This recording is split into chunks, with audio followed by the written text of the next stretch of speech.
अगर आपको पता चले कि क्या इस बार लोकसभा चुनाव जल्द होंगे? आप लोग चुनाव कवर करने जाते हैं, कैसा अनुभव रहता है, कैसे पता चलता है कि हवा किधर है? कई बार ऐसा भी होता होगा जमीन पर आपको जो लगता है रिजल्ट वैसा नहीं होता। आशीष श्रीवास्तव का ये सवाल है। जी, हम लोग लोकसभा चुनाव कवर करने जाएंगे। क्या लोकसभा चुनाव जल्दी होंगे? नीतीश कुमार ने इसका संकेत किया, कई और हलकों से इस तरह की खबरें आई, लेकिन चुनाव आयोग से जुड़े सूत्रों का कहना है कि ये लोकसभा का चुनाव है, इसकी तैयारी में ही 3 से 4 महीने का वक्त लग जाता है और अभी इस तरह का कोई संकेत नहीं है कि इसको पहले करवाया जा सकता है। ये तो पहली बात हो गई। दूसरी बात, इस बार हमारे लिए कवरेज के पॉइंट ऑफ व्यू से ये दूसरा लोकसभा चुनाव होगा। 2019 पहला था, 2016 में ललन टॉप शुरू हुआ था। तो हम कोशिश करेंगे कि और बड़ी संख्या में टीम को रवाना करें और पहले से ही बिल्डअप शुरू कर दें। अगस्त सितंबर से ही राज्यों के विधानसभा चुनाव के बहाने ज़मीन के बयान को टटोलने की शुरुआत कर दें। तीसरी बात, आपने कहा कई बार ऐसा होता होगा कि अनुमान गलत होते होंगे। कई बार नहीं, ऐसा 2 बार हुआ है ललन टॉप के साथियों के द्वारा। त्रिपुरा को लेकर हमारे साथी निखिल वाठ वहाँ गए थे, कवरेज की थी, उनके लिए शुरुआती दौर के चुनाव थे और उनको लगता था कि चूंकि बीजेपी उस चुनाव के पहले कभी भी पिक्चर में नहीं थी, ये पिछले के पिछले विधानसभा चुनाव की बात है, तो उनका ये अंदाज था कि इस तमाम प्रचार के बावजूद बीजेपी दूसरे नंबर की पार्टी बन पाएगी और उनका अनुमान वो गलत साबित हुआ। ये ललन टॉप का अनुमान नहीं था, साथी का अनुमान था, लेकिन हमें अपने सब साथियों के बयानों को ओन करना चाहिए जब वो कैमरे के सामने दे रहे हैं अपने विश्लेषण को, जो कि गलत भी हो सकते हैं, है ना।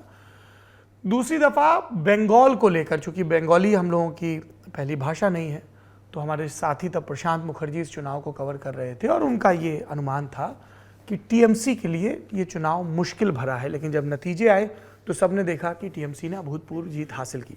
ये 2 चुनाव।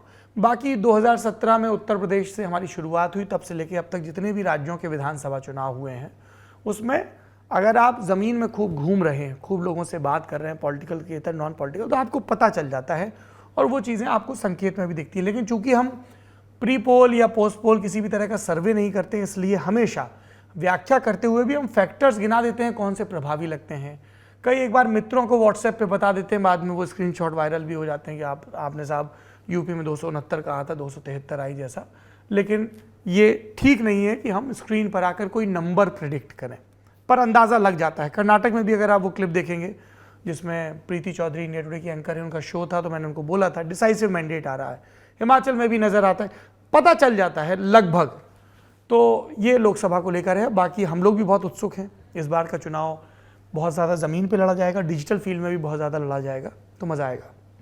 अगला सवाल, क्या आप बिग बॉस देखते हैं? बिग बॉस ओटीटी में लॉर्ड पुनीत को पहले दिन ही निकाल दिया गया, इससे हमें तो बहुत बुरा लगा। आप क्या कहेंगे इस पर? संकल्प जैन, मैं बिग बॉस नहीं देखता हूँ, मेरी कोई दिलचस्पी नहीं है बिग बॉस देखने में, मेरे पास कतई समय नहीं है बिग बॉस देखने का। बिग बॉस की 1-2 रील दिख गई थी इंस्टाग्राम की फीड पर, और चूंकि इसको लेके बड़ा हल्ला मचा था कि कोई पुनीत हैं जो सोशल मीडिया से वायरल हुए हैं, वहाँ पहुँचे और पहले ही दिन उनने हल्ला काट दिया और जो भी बिग बॉस के घर के नियम होते होंगे उसको लेके कमेंट्स किए, फिजिकल होने की कोशिश की, झगड़े करने की कोशिश की, तो उनको वहाँ से रवाना कर दिया गया। बहुत कुछ है देखने सुनने को। कई लोगों के लिए लगता है कि ये बिग बॉस एक ऐसा प्लेटफॉर्म है जिससे मनुष्य के जो गुण हैं, उनकी प्रवृत्तियाँ हैं, सामाजिक कबीलाई, वो बाहर आती हैं।